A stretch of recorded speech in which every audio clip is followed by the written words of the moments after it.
Not backing down. The fourth protest in 3 weeks against Lee County farms that animal advocates say are abusing and illegally slaughtering animals. 4 in Your Corner's Karis Belger speaking with protesters who wonder what it's going to take for authorities to step in. Karis?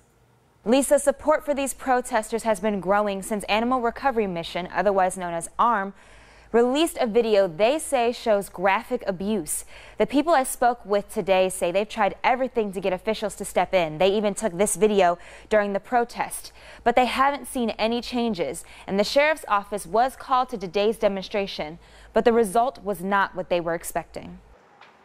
It's terrible. It's heart-wrenching to see what they're going through. For Mary Rodriguez, the alleged abuse at these farms has become personal. Between the weekly protests, she's here, in and out all week long, watching the cars come and go from this farm, listening to what's happening on the other side of these fences. I had to sit there and block my ears sitting in my car.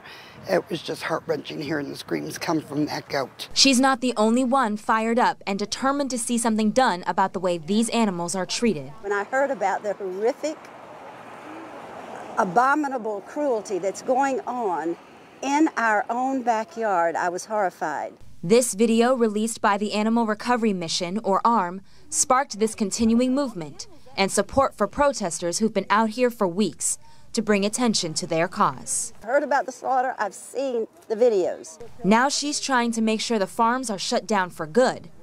But today's protest going a little differently than the last 3.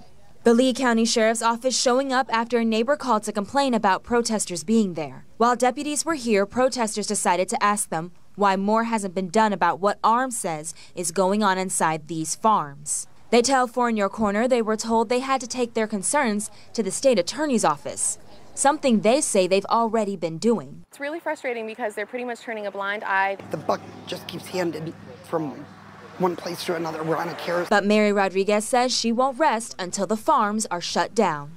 It's on your mind from the minute you wake up till the time you go to bed, and you get up in the morning and the wheels just start turning. The state attorney's office says the video ARM released was recorded illegally and therefore can't be used as evidence. Meanwhile, a worker at one of those farms was arrested about a week and a half ago for animal abuse, but in a separate case. Karis Belger, Fox 4 in Your Corner.